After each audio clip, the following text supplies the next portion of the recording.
આ વર્ષનો જે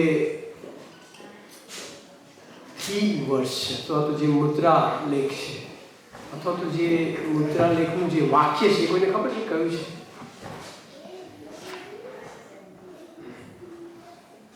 ગુજરાતી ચર્ચ GCF યુકેનું 2024નું આપણે એક થીમ વર્ષ રાખ્યું છે. કોઈને ખબર છે શું છે? જોરથી બોલજો. ખ્રિસ્ત કેન્દ્રિત કુટુંબ એ થીમ છે, પણ એના માટે એક બાઇબલનું આપણે વર્ષ પણ એનાથી આપણે એના માટે નક્કી કર્યું છે. પ્રથમ તમે તેના રાજ્યને શોધો. Seek ye first the kingdom of God. દેવના રાજ્યને તમે શોધો ને ત્યારબાદ એ સર્વ વાના આપવામાં આવશે. અને જે પ્રથમની જે મંડળી છે એમાં તમે જુઓ કે પ્રેરિતોના કૃત્યનો 2 અધ્યાય 42 કલમ સુધી તમે જો વાંચશો તેની અંદર એ જે પ્રથમની મંડળીના લાક્ષણિકતાઓ આપવામાં આવી છે કે એ લોકો રોટલી ભાંગવામાં, પ્રાર્થનામાં મંડ્યા રહેતા હતા. અને પછી એવું લખ્યું છે કે તેઓ પોતાનું સગડું વેચીને પ્રેરિતોના પગ પાસે બધું લાવતા હતા કે જેથી કરીને કોઈને કશાની અછત ના રહે. અને આજે આપણે આ જે મુદ્રાલેખ છે એની પર થોડો સમય મનન કરવા માંગીએ છીએ કે જેથી કરીને પ્રથમની મંડળીની લાક્ષણિકતા આપણને ખ્યાલ આવે કે એ લોકોને જરા કે કોઈની ચિંતા જ નથી. કેમ? કારણ કે એ લોકો બધું જ વેચી સાટીને એ પ્રેરિતોના પગ પાસે લાવીને મૂકી દેતા હતા. અને પછી લખ્યું છે કે એ દ્વારા બધામાં આનંદ અને શાંતિ હતી. કેમ? કારણ કે દરેકની નીડ્સ ત્યાં પૂરી થતી. એટલે અત્યારે એવું નથી કહેવા માગતો કે આપણે બધા જ પોતાનું ઘર-બાર વેચીને પછી અહીંયા લાવીને આપણે મૂકી દઈએ, એવું નથી કહેવા માગતો. પણ અગત્યની જે બાબત શું છે કે જે ચિંતા છે, વરીસ છે, એના ઉપર આપણે થોડું મનન કરવા માગીએ છીએ. અને તેથી કરીને જો તમારી પાસે બાઇબલ હોય તો માથી લખેલી સુવાર્તા એનો 6ઠો અધ્યાય અને 25મી કલમથી તે અંત ભાગ સુધી આપણે તેને ખુલ્લી રાખીએ અને થોડો સમય આપણે મનન કરવા માગીએ છીએ. હું જાણું છું કે ટાઈમ ઘણો બધો થયો છે અને પછી બેપ્ટિઝમના ક્લાસમાં છે એટલે આપણે ઝડપથી પતાવવા માંગીએ છીએ. હું 15 મિનિટ તમારી લઈશ કે જ્યારે આપણે ભેગા થઈને આમ મનન કરીએ. બરાબર?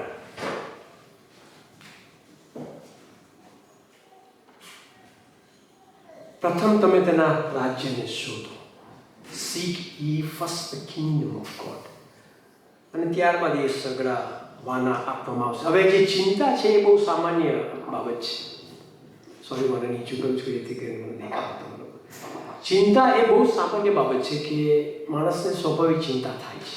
મા બાપ છે તો એને બાળકોની ચિંતા થાય છે. બાળકો છે તો એમને ભણવાનું અને રમવાની ચિંતા થાય છે.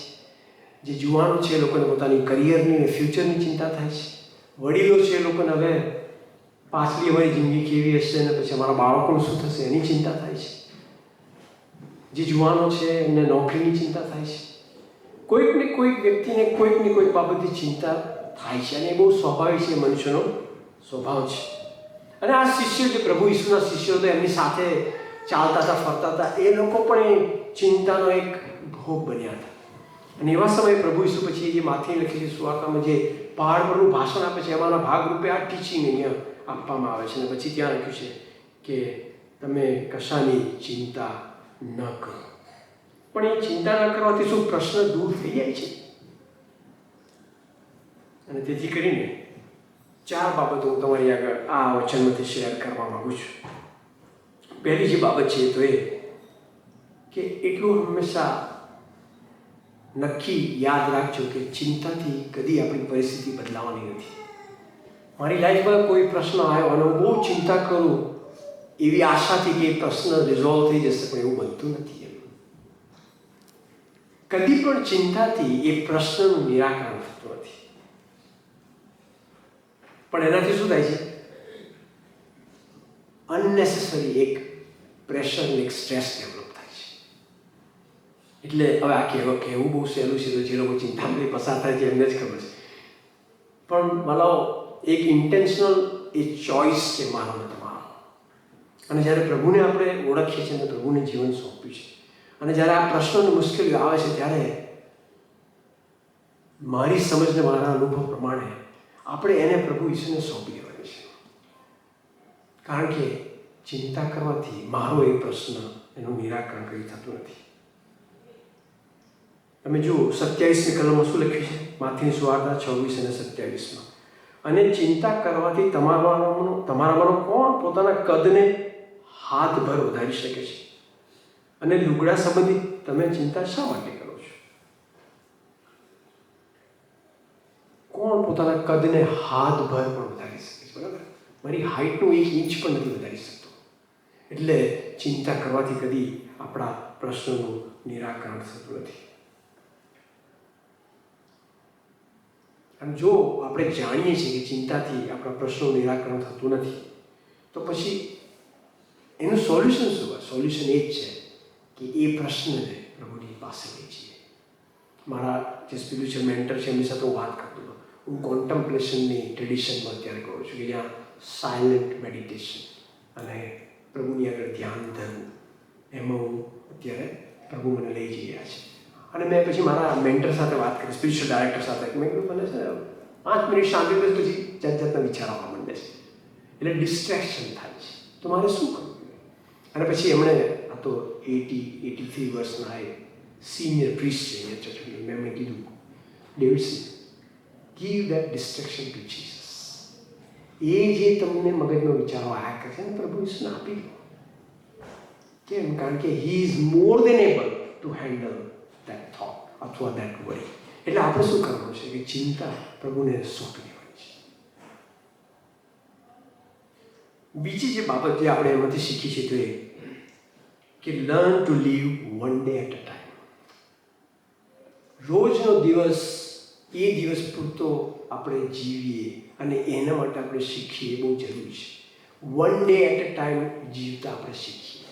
ઘણી બધી વખત આપણે, હું એવું નથી કહેતો કે લાંબુ પ્લાનિંગ ના કરીએ, કરવું જ જોઈએ. આજથી 5 વર્ષ, 10 વર્ષ, 20 વર્ષનું પ્લાનિંગ, આપણા બાળકોનું પણ પ્લાનિંગ કરવું જોઈએ, એમાં કશું ખોટું નથી. પણ રોજનું ચિંતા એ દિવસ માટે ઇનફ છે. આજની ચિંતા આજના માટે બસ. અને જેથી કરીને આજનો દિવસ પ્રભુ આપ્યો છે, પ્રભુની સ્તુતિ કરી અને એને માણી, રોજના દિવસને માણી. કેમ? ન તો પછી શું થશે કે આજનો આનંદ આપણે પછી ગુમાવીશું, કારણ કે ભવિષ્યની ચિંતામાં ને ચિંતામાં રોજનો એ આનંદ છે આપણે ગુમાવીશું. એટલે કહે છે કે learn to live one day at a time.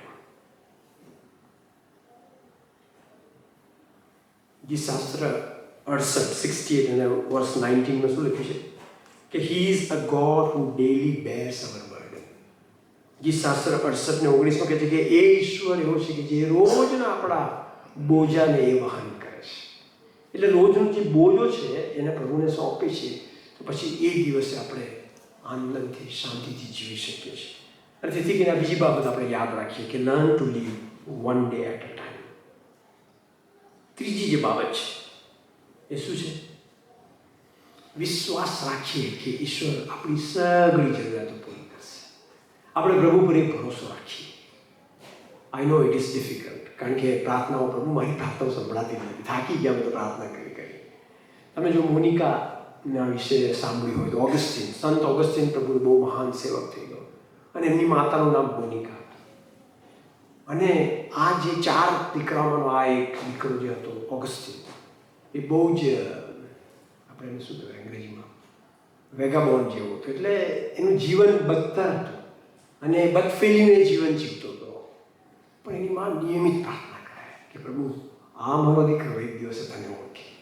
અને વર્ષો થઈ ગયા. અને એ પછી સંત ઓગસ્ટ જે હતો એ પછી મોરક્કોમાંથી પછી એ ઇટલીમાં આવ્યા અને ત્યાં એમણે સ્ટડી કર્યો અને ત્યાંથી પછી રોમ આવ્યા અને ત્યાં એમણે માસ્ટર્સ કરીને બધું ભણ્યું. એક દિવસે એ જ્યાં રસ્તા પરથી જતા હતા ત્યાં એમણે એક ચોપાનિયું જોયું અને એ ચોપાનિયું એમને ઉપાડ્યું અને પછી ઘરે લઈ ગયા અને ખિસ્સામાં મૂકી દીધું, ઘરે લઈ ગયા. અને પછી થયું કે લાઈન મને વાંચવા દે. અને એ ચોપાનિયું તો ટ્રેક્ટ હતી અને એમણે વાંચીને પોતાનું જીવન પ્રભુને સોંપ્યું. ત્યારે પછી એમણે માતાને એક કાગળ લખ્યું કે માં, તું જે વર્ષોથી મારા માટે પ્રાર્થના કરતી હતી, આજે એ પ્રાર્થના સફળ થઈ છે. અને મોનિકા એને જવાબ આપ્યો, બેટા હું તને મળવા આવું છું. અને મોનિકાને મળવા જાય છે ત્યાં રોમની અંદર. અને પછી મા અને દીકરો ભેટે છે. અને પછી એની માએ કીધું, બેટા મને તો ખબર જ હતી કે તું એક દિવસે પ્રભુ પાસે આવીશ, કારણ કે આપણો ઈશ્વર એ વિશ્વાસ. અને તેથી કરીને આપણી બધી જરૂરિયાતો અને નીડ્સ અને પ્રશ્નો પ્રભુને સોંપી. કેમ? કારણ કે he is capable to handle. એ આપણા દરેક પ્રશ્નોનો જવાબ આપવા માટે, એનું નિરાકરણ આપવા માટે સક્ષમ છે. કદાચ મારાને તમારા સમય પ્રમાણે એનું નિરાકરણ નહીં થાય, મારે તાત્કાલિક ઇન્સ્ટન્ટ એનો જવાબ જોઈએ એવું નહીં બને, કારણ કે ઈશ્વરના સમયોને ઈશ્વરના ઇરાદાઓ એ આપણે નથી જાણતા. ઘણી બધી વખત આ પૃથ્વી પરના જીવનમાં પણ એનો જવાબ ના મળે. ઇટ્સ ફાઇન, પણ let us have that trust. એ વિશ્વાસ રાખીએ, કારણ કે એ આપણી સગળી જરૂરિયાતો પ્રભુ ઈસુમાં પૂરી કરે છે. તમે જુઓ 26મી કલમ અને 28થી 30મી કલમમાં બહુ સરસ દાખલો આપ્યો. 26મી કલમમાં શું લખ્યું છે? આકાશના પક્ષીઓને જુઓ, તેઓ વાવતા નથી ને કાપતા પણ નથી ને વખારમાં ભરતા પણ નથી, તો પણ તમારો આકાશમાંનો બાપ તેઓનું પાલન કરે છે. તો તેઓ કરતાં તમે અધિક નથી શું? અને પછી 28મી કલમ, અને લુગડા સંબંધી તમે ચિંતા શા માટે કરો છો? ખેતરના ફૂલ ઝાડોનો વિચાર કરો કે તેઓ કેવા વધે છે, તેઓ મહેનત કરતા નથી ને તેઓ કાપતા પણ નથી. તો પણ હું તમને કહું છું કે સુલેમાન પણ પોતાના સગડા મહિમામાં તેઓમાંના એકના જેવો પહેરેલો ન હતો. વાળાઓ, પક્ષીઓનો વિચાર કરીએ, આ ફૂલોનો વિચાર કરીએ. જો પ્રભુ એની કેર લે છે, તો મારી તમારી કેર કેમ નહીં લે? કારણ કે આપણે અતિ મૂલ્યવાન છીએ. ઘણી ચક્કલીઓ કરતાં આપણે અતિ મૂલ્ય. આપણે જ્યારે સન્ડે સ્કૂલમાં નાનું એક વાક્ય શીખતા હતા નહીં, ઘણી ચક્કલીઓ કરતાં આપણે મૂલ્યવાન છે. આપણે પ્રભુની નજરમાં બહુ વેલ્યુએબલ છે. કેમ? કારણ કે એણે મને અને તમને એની પ્રતિમામાં બનાવ્યા છે. અને એથી વિશેષ પ્રભુ ઈસુ પોતાના દીકરાના પવિત્ર રક્તમાં મને તમને ખંડી દીધા છે. વી આર સ્પેશિયલ અને પ્રેશિયસ ઇન હિઝ સાઇટ. અને તેથી કરીને વાળાઓ, આપણે બધી જ આપણી જે ચિંતાઓ છે, નીડ્સ એ પ્રભુને સોંપવાની છે. અને છેલ્લી બાબત, seek first God. પ્રભુને અને એના ન્યાય રાઇચસનેસને આપણે શોધીએ. જે પ્રભુની બાબતો છે એને આપણે પ્રાધાન્ય આપીએ. હવે આ પણ બાબત કંઈ એમ નવી નથી, પણ જે પ્રેક્ટિસમાં એ મુશ્કેલ પડી છે. પ્રીચિંગમાં એવું સહેલી છે, પણ જ્યારે પ્રેક્ટિસ કરવાની આવે છે ને, કેમ? કારણ કે શું થાય છે કે આપણે પ્રભુને પણ એક કમ્પાર્ટમેન્ટમાં બેસાડીએ છીએ, બીજી બધી બાબતોને બેસાડીએ છીએ, એ બધું આપણે સાથે લઈને ચાલીએ છીએ. આપણને શું લાગે છે કે મને બહુ બ્લેસિંગ મળ્યા છે અને હું I am really enjoying life in God. પણ હું તમને કહું કે આશીર્વાદો તો શેતાન પણ આપે છે. એટલે રાખીને હું એવી ભ્રમણામાં રહું કે મને સખત આશીર્વાદો મળે છે, એ પ્રભુ તરફથી જ છે, એવું નથી હોતું. જ્યાં સુધી મારું હૃદય મેં પ્રભુને સોંપ્યું નથી, જ્યાં સુધી મેં પ્રભુને મારા હૃદયમાં મુખ્ય સ્થાન પર બેસાડ્યો નથી, જ્યાં સુધી હું એને અને એના રાજ્યાસનને શોધતો નથી, જ્યાં સુધી હું એમને મારા ઈશ્વર અને મારા પ્રભુ અને એમને મારા માલિક તરીકે હું જ્યાં સુધી સરેન્ડર નથી કરતો, ત્યાં સુધી મારું એ ડબલ લાઈફ ચાલ્યા કરે. અને તેથી કરીને ગઈકાલે જે ફેમિલી રિટ્રીટમાં અમે યહોશુ પર જોતા હતા, અને યહોશુ 24ની અંદર યહોશુ કહે છે કે તમે આજે નક્કી કરો કે તમે કોની સેવા કરશો. પણ પછી કહે છે, પણ હું ને મારા ઘરના તો યહોવાની સેવા કરીશ. એટલે માનો આપણે પ્રભુને શોધવાના છે, એમને પ્રથમ સ્થાન આપવાનું છે આપણા જીવનની અંદર. અને એ ફક્ત કૃત્યોમાં નહીં, પણ મારા વિચારોને હું પ્રભુના વધારે રાખું. મારી દરેક જે નિર્ણયો છે એમાં હું પ્રભુને અગ્રસ્થાન રાખું. દરેક નિર્ણય હું પ્રભુને પૂછીને કરું. દરેક બાબતમાં હું પ્રભુને સ્થાન આપું અને દરેક બાબતમાં હું પ્રભુની ઈચ્છા પ્રમાણે કરું. એટલે મારા વાત ખ્રિસ્તી જીવન છે. પ્રથમની મંડળીની જ્યારે આપણે વિચારીએ છીએ ત્યારે એ લોકો એ બધી બાબતોમાં બહુ જ આગળ વધ્યા હતા. અને એના કારણે શું હતું? એ બધા આનંદથી ને પ્રેમથી અને શાંતિથી રહેતા હતા. મારે તમારે પણ એ જ કરવાનું છે. 4 બાબત આપણે જોઈ ગયા. સૌથી જે પહેલી બાબત એ તો શું છે કે આપણે યાદ રાખીએ કે ચિંતા એ આપણી પરિસ્થિતિને કદી બદલતી નથી. બીજી બાબત કે આપણે learn to live one day at a time. આજની ચિંતા આજના માટે પૂરતી છે. આપણે રોજ એક દિવસને પૂરતું રાખીને આપણે જીવન જીવીએ. પછીની જે બાબત છે તો એ કે વિશ્વાસ રાખીએ કે ઈશ્વર આપણી સગળી જરૂરિયાતો પૂરી કરશે. અને છેલ્લે આપણે જોઈએ કે પ્રથમ આપણે પ્રભુને શોધવાના છે, એના રાઇચસનેસને શોધવાના. આપણે પ્રભુને પ્રથમ સ્થાન આપવાનું છે. વાલા જ્યારે આપણે આવું કરીએ છીએ ત્યારે શું થાય છે કે પ્રભુ આપણી વધુ નજીક આવે છે. આપણે પ્રભુની વધુ નજીક જઈએ છીએ, કારણ કે એ તો આપણી મધ્ય હાજર જ છે. પણ આ જ્યારે બાબતો આપણે પ્રેક્ટિકલી કરીએ છીએ ત્યારે શું થાય છે કે હું પ્રભુની વધુ પાસે આવતો હોઉં છું. અને વાલાઓ જ્યારે આપણે પ્રકાશની વધુ પાસે જઈએ ત્યારે શું થાય છે? આપણને આપણી અંધકારની બાબતો વધારે ખબર પડે છે. પણ એટ ધ સેમ ટાઈમ એના પ્રકાશથી આપણે પણ પ્રકાશથી પ્રભાવિત થઈએ છીએ. એ પ્રેમાળ પિતા છે. આપણે જ્યારે એની વધુ પાસે જઈએ છીએ ત્યારે એના પ્રેમથી આપણે ભરીએ છીએ. અને એ પ્રેમ મારામાંથી અને તમારામાંથી એ વહેવાનું ચાલુ કરે છે. મારા પડોશીને મારા ફેમિલીની દરેકને ટચ થાય છે. અને વાલાઓ, જ્યારે તમે એકબીજા સાથે જ્યારે ઇન્ટરેક્શન કરશો ત્યારે શું થાય છે? બીજી વ્યક્તિને ઉત્તેજન મળશે આપણાથી. અને એ જ તો સુવાર્તા છે કે જેવું મેં તમને પ્રેમ કરું છું તેવો પ્રેમ તમે જઈને બીજાઓને કરો. પ્રભુ આપણને આ સમજવા માટે સહાય મદદ કરે. આવો આપણે આંખો બંધ કરીએ. થોડો સમય આપણે પ્રભુની હજુરીમાં મસ્તકો નમાવીએ. પ્રથમ તમે તેના રાજ્યને શોધો અને ત્યારબાદ એ સગડાવાના તમને આપવામાં આવશે.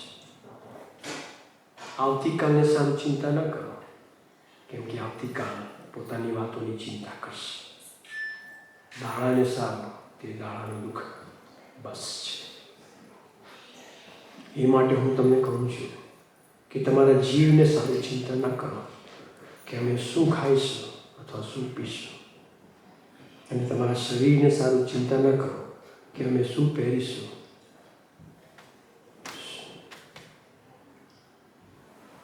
પણ પ્રથમ તમે તેના રાજ્યને તથા તેના ન્યાયપણાને બોલો. આપણે પોતાના હૃદયની તપાસ કરીએ અને પ્રભુના આત્મા જો આપણને કંઈક કહેતો હોય તો આપણે પ્રભુ સાથે વાત અને વ્યવહાર કરીએ. જો કદાચ આપણે પ્રભુને પોતાના જીવનમાં અગ્રસ્થાન આપ્યું ના હોય, કદાચ આપણે ડબલ લાઈફ જીવતા હોય કે આપણે પ્રભુને પણ ભજીએ છીએ અને બીજા દેવી દેવતાઓ કે જે પૈસો કે નોકરી કે મારો વૈભવ કે મારા આશીર્વાદો કે મારી ટેલેન્ટ્સ એનું પણ આપણે ભજન કરતા હોઈએ, તો વાલાઓ આજે પ્રભુના આત્મા આપણને કહી રહ્યો છે કે આપણે પ્રભુને પ્રથમ સ્થાન આપીએ. અને જો કોઈ ચિંતાઓ આપણને સતાવતી હોય તો આપણી ચિંતાઓને આપણે પ્રભુને સમર્પિત કરી દઈએ. કારણ કે આપણો ઈશ્વર એ તો ચિંતાનો પણ ઈશ્વર છે. એમના માટે કશું અશક્ય નથી. અને જ્યારે આપણે પ્રભુને સમર્પિત થઈએ છીએ ત્યારે આપણે એના હાથમાં સલામત છીએ.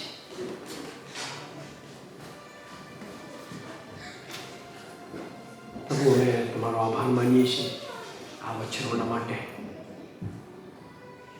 અમે તમારો આભાર માનીએ છીએ કારણ કે તમે અમને પુષ્કળ પ્રેમ કરો છો પ્રભુ. અમે તમારી સ્તુતિ કરીએ છીએ કારણ કે પ્રભુ તમે અતિ મહાન અને પ્રાર્થના સાંભળનાર એવા વિશ્વાસુ દેવ છો. આમ સર્વની પ્રભુ તમે સહાય કરો કે જેથી કરીને અમે સગળા તમને પ્રથમ સ્થાન આપીએ. અમે સર્વ પ્રભુ તમને શોધીએ અને તમારા ન્યાયપણાની પાછળ લાગીએ.